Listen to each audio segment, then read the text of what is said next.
Surah 51, Az-Zariyaat. The winds. Ayat 1-4.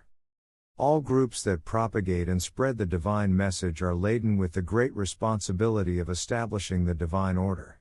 They are moving onward slowly and steadily, spreading the divine program to the whole of mankind.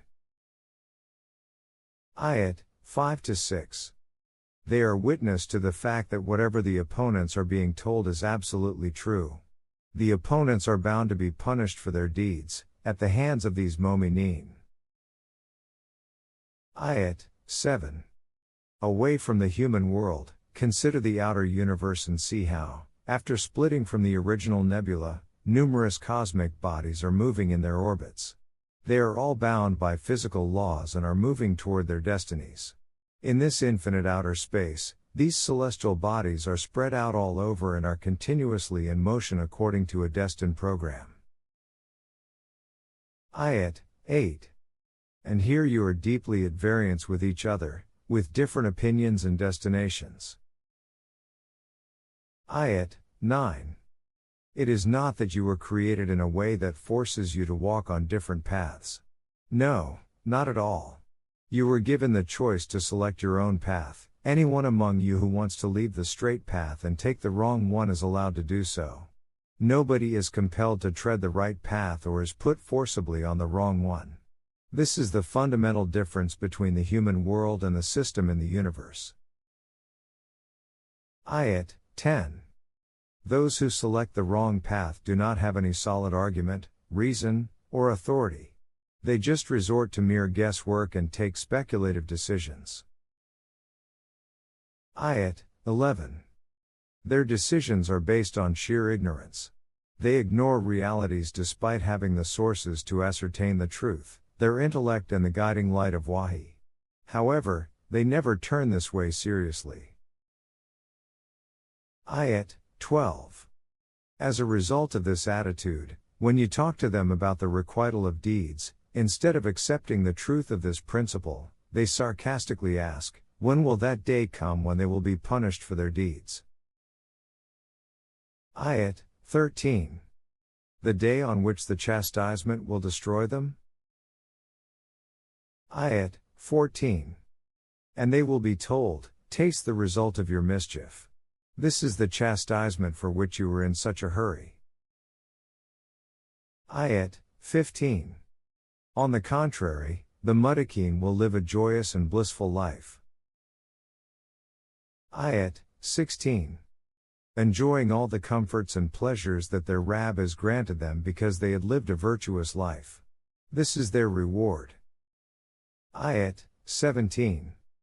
They spent their day pursuing the divine program and then slept very little at night, as they were occupied in mutual discussions on various aspects of the program. Ayat 18.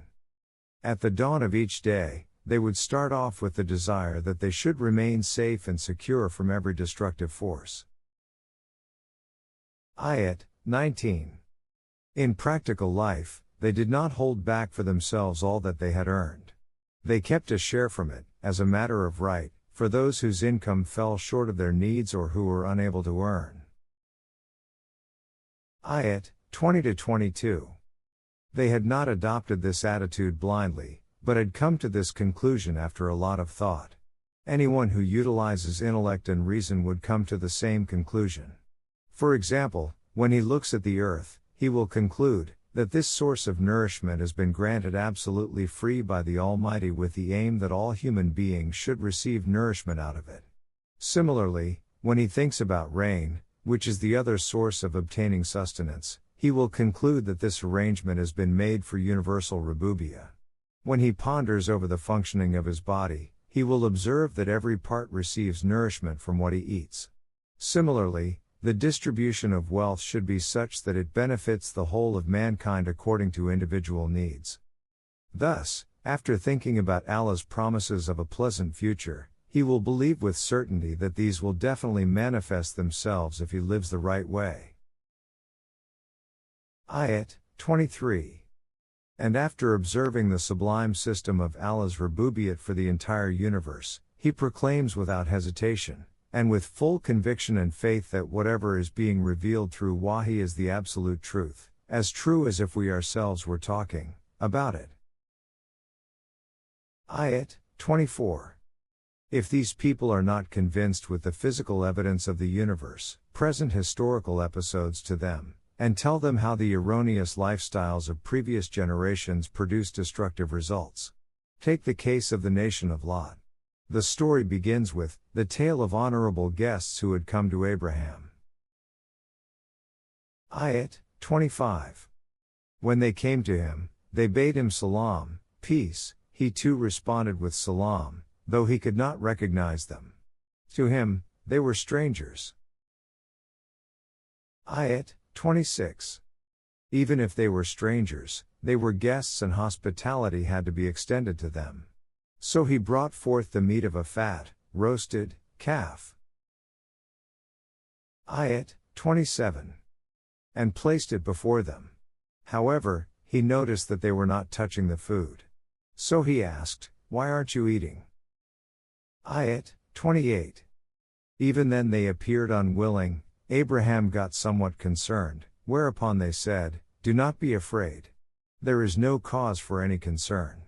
We are not enemies but friends, and messengers of Allah, and we bring you happy news of the birth of a son who will be endowed with deep wisdom and knowledge." Ayat 29. And when Abraham's wife heard this, she struck her forehead in utter surprise and said, "How strange! A barren old woman who could not give birth even in her youth will give birth to a son in this old age." Ayat 30. They said, "We have not told you this on our own, but this is the message from your Rabb that we have conveyed to you. When this is the decision of Allah Almighty, it is bound to happen. He also knows why you could not give birth earlier and how this capability can be restored in you." Ayat 31. Now Abraham understood that they were Allah's messengers and had come for a special purpose. Therefore he asked, "And what, else, is the mission that has been assigned to you?" Ayat 32. They said, "We have been sent to a wicked nation that is guilty of crimes. They are so involved in their misdeeds that they are even unaware that the volcano next to them is ready to erupt. Otherwise, they could have made some protective arrangements. If they remain transgressors like this then." Ayat 33-34. Divine chastisement from the Almighty will befall them in the form of brimstones, earmarked for their death. Destruction is bound to come to any nation that crosses the limit of violating the laws. Ayat 35-36. Thus after taking leave from Abraham, they went to the people of Lot. There they found that except for the house of Lot, no one else had submitted to the divine laws. According to our directives, the residents of that house, except for Lot's wife, came out and moved to a different place. All the rest perished. Ayat 37. The signs of this episode are written upon the ruins of this place. Those who fear the grievous suffering that can result from living an erroneous way of life can learn from these signs. Ayat 38. Similarly, for those who ponder and reflect, there are signs in the story of Moses when we sent him to the Pharaoh with clear laws and rationale. Ayat 39. But the Pharaoh, feeling proud of his power, turned away from these laws and said about Moses, "He is either very clever and a liar, or he has gone mad." Ayat 40. So in reprisal for their crimes, our law of Mukafat seized him and his forces, and their fleet drowned because of their own doings. They deserve this. Ayat 41. Like this, as signs of our law of Mukafat, in the story of the people of Ad, we sent against them the chastisement of blasting winds. Ayat 42. Such was the intensity of that punishment that whatever it touched was reduced to dust and ashes. Nothing was left intact. Ayat 43. And in the story of the tribe of Thamud, there are signs of our law of Mukafat, we gave them respite and told them to enjoy the sustenance provided to them during this period. Ayat 44. But they did not take advantage of this respite and insolently defied the divine laws. Ayat 45. Hence, when the time for judgment came, a devastating earthquake overtook them. All their haughty claims perished, and they were neither left with enough strength to stand up after falling once, nor to call anyone for help. Who can render help against the divine law of Mukafat? Ayat 46. And before them was the nation of Noah, who too had adopted an erroneous way of life, as a result of which they were destroyed. Ayat 47. This is our law of Mukafat, under which earlier communities came to such an end. Everything in this universe is busy making the divine law effective.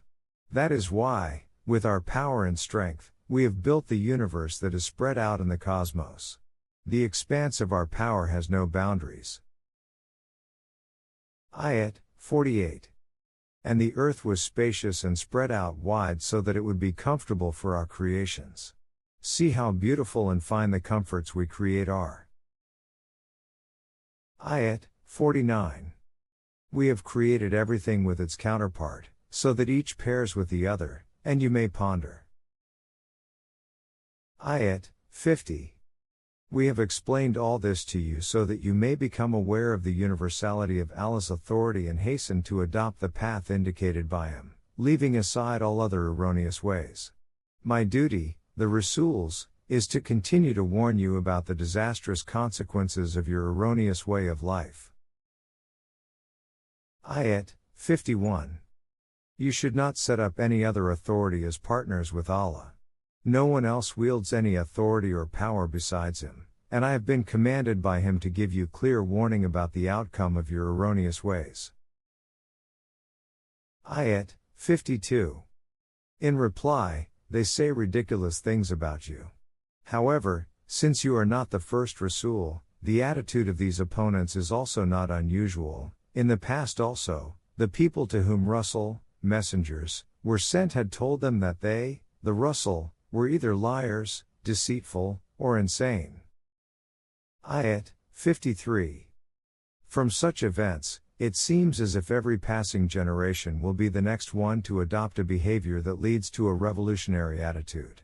The fact remains that their selfish ends instigate these people to rebel against the divine laws, and since the mentality is always the same, the reaction to this revolutionary call is also manifested in a similar manner. Ayat 54. Therefore, you should not be grieved by their behavior. Continue to fulfill your own program, irrespective of them. You will not be blamed for this, because you have done your duty of conveying the divine message to them. Ayat 55. And always keep reminding the Jama'atul Mu'mineen about the divine laws. Such reminders will be a source of strength for them, and this method will prove beneficial to them.